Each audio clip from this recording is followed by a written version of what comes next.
June 24 football ലോകത്തിലെ ഏറ്റവും വലിയ ദിവസം. അതെ, സാക്ഷാൽ ലയണൽ മെസ്സി എന്ന ഫുട്ബോൾ മാന്ത്രികന്റെ ജന്മദിനം. എന്നാൽ നിങ്ങൾക്കറിയാമോ, ഇന്ന് 38 വയസ്സ് തികയുന്ന ഈ മനുഷ്യൻ എങ്ങനെയൊരു സാധാരണ കുട്ടിയിൽ നിന്ന് ഫുട്ബോൾ ഗോഡായി മാറി എന്ന കഥ? 1987 ജൂൺ 24 ഫാക്ടറി തൊഴിലാളിയായ ജോർജ് ഹൊറോസിയോ മെസ്സിയുടെയും തൂപ്പുകാരിയായ സെലിയ മറിയ കുച്ചിനിറ്റിയുടെയും മകനായി അർജന്റീനയിലെ റൊസാരിയോ എന്ന സ്ഥലത്താണ് മെസ്സിയുടെ ജനനം. 1995 പ്രാദേശിക പട്ടണമായ റൊസാരിയോയിലെ ഒരു ക്ലബായ ന്യൂവെൽസ് ഓൾഡ് ബോയ്സിൽ ചേർന്നു. 11-ാം വയസ്സിൽ ഗ്രോത്ത് ഹോർമോൺ ഡെഫിഷ്യൻസി എന്ന ജനിതക രോഗം ഉണ്ടെന്ന് തിരിച്ചറിയുന്നു. 2 കോടിയിൽ ഒരാൾക്ക് മാത്രം വളർച്ചയ്ക്ക് ആവശ്യമായ ഹോർമോണിന്റെ കുറവായിരുന്നു അത്. മാസവും $1000 ലയണൽ മെസ്സി എന്ന കുട്ടിയുടെ ചികിത്സയ്ക്ക് ആവശ്യമായി വരുന്നു.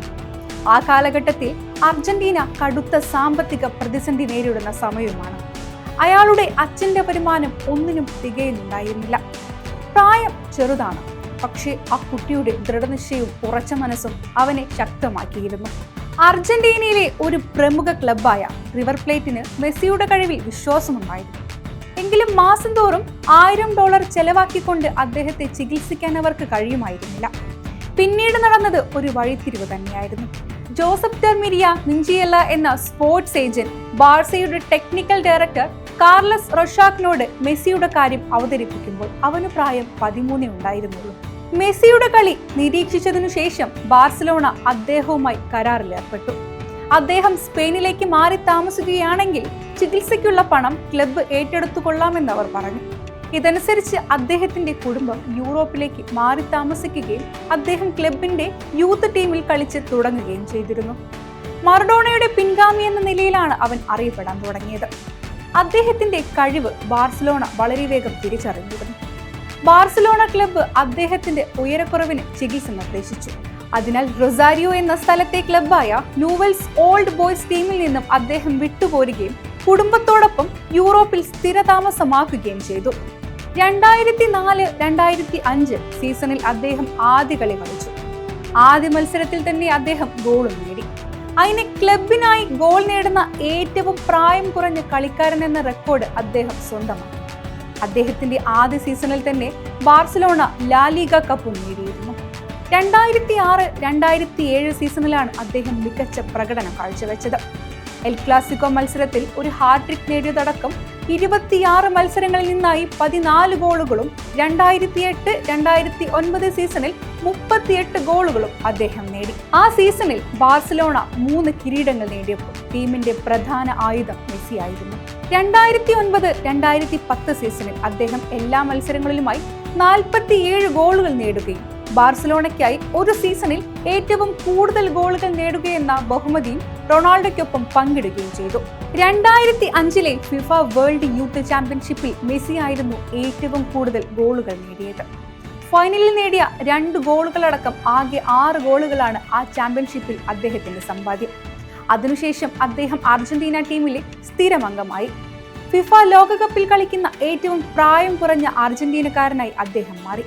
2007 കോപ്പ അമേരിക്കയിൽ 2ാം സ്ഥാനക്കാരനായുള്ള പുരസ്കാരം അദ്ദേഹത്തിന് ലഭിച്ചു. 2008 ബീജിംഗ് ഒളിമ്പിക്സിൽ ജേതാക്കളായ അർജന്റീന ടീമിൽ മെസ്സിയും ഒരു അംഗമായിരുന്നു. ആ വിജയത്തോടെ അദ്ദേഹത്തിന് ആദ്യ അന്താരാഷ്ട്ര പുരസ്കാരം ലഭിച്ചു. 2012 ഡിസംബർ 9 ഒരു കലണ്ടർ വർഷം ഏറ്റവും അധികം ഗോൾ നേടുന്ന കളിക്കാരൻ എന്ന റെക്കോർഡിൽ 85 ഗോളുകൾ നേടിയ ഗർഡ് മുള്ളറിനെ മറികടന്നു. 2012 ഡിസംബർ 23 ഒരു കലണ്ടർ വർഷം 91 ഗോളുകൾ എന്ന സർവകാല റെക്കോർഡ് സ്ഥാപിച്ചു. 2014 ലോകകപ്പ് ഫൈനലിൽ ചിലിയോട് തോൽക്കുമ്പോൾ കരഞ്ഞു നിന്ന മെസ്സിയുടെ മുഖം ഇന്നും നാം ഓർക്കുന്നുണ്ട്. തുടരെ 2015-2016 കോപ്പ അമേരിക്ക തോൽവികൾ തുടർന്ന് വിരമിക്കൽ പ്രഖ്യാപനം. എന്നാൽ മെസ്സി വെറും ഒരു ഫുട്ബോളർ ആയിരുന്നില്ല, അവനൊരു വികാരമായിരുന്നു. മെസ്സി തന്റെ 21-ാം വയസ്സിൽ European footballer of the year, FIFA ലോക ഫുട്ബോളർ ഓഫ് ദ ഇയർ എന്നീ പുരസ്കാരങ്ങൾക്കായി നാമനിർദ്ദേശം ചെയ്യപ്പെട്ടു. 22-ാം വയസ്സിൽ അദ്ദേഹം ആ 2 പുരസ്കാരങ്ങളും കരസ്ഥമാക്കുകയും ചെയ്തു.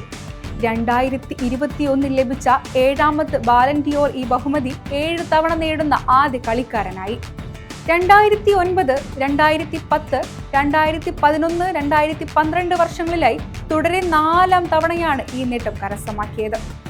ഒട്ടനവധി ട്രോഫികൾ ഉണ്ടെങ്കിലും വേൾഡ് കപ്പ് എന്ന അയാളുടെ ബക്കറ്റ് ലിസ്റ്റ് കംപ്ലീറ്റ് ചെയ്യാൻ അയാളെ കൊണ്ട് 2022 വരെ കാത്തിരിക്കേണ്ടി വന്നിരുന്നു. 2022 ഖത്തറിൽ വെച്ച് നടന്ന ഫിഫ വേൾഡ് കപ്പിൽ അർജന്റീന വേൾഡ് കപ്പിൽ മുത്തമിടുമ്പോൾ ഒപ്പം ഗോൾഡൻ ബോളും അയാൾ നേടിയിരുന്നു. പലപ്പോഴും ലോകത്തിലെ ഏറ്റവും മികച്ച കളിക്കാരനായി കണക്കാക്കപ്പെടുകയും എക്കാലത്തെയും മികച്ച കളിക്കാരിൽ ഒരാളായി പരക്കെ കണക്കാക്കപ്പെടുകയും ചെയ്യുന്ന മെസ്സി റെക്കോർഡ് 7 ബാലൻ ഡിയോർ അവാർഡുകൾ നേടിയിട്ടുണ്ട്. ഫുട്ബോൾ മിശിഹ 38ന്റെ നിറവിൽ നിൽക്കുമ്പോൾ അവന്റെ കാൽപന്ത് കളിയുടെ മാന്ത്രികത തുടരുന്നു.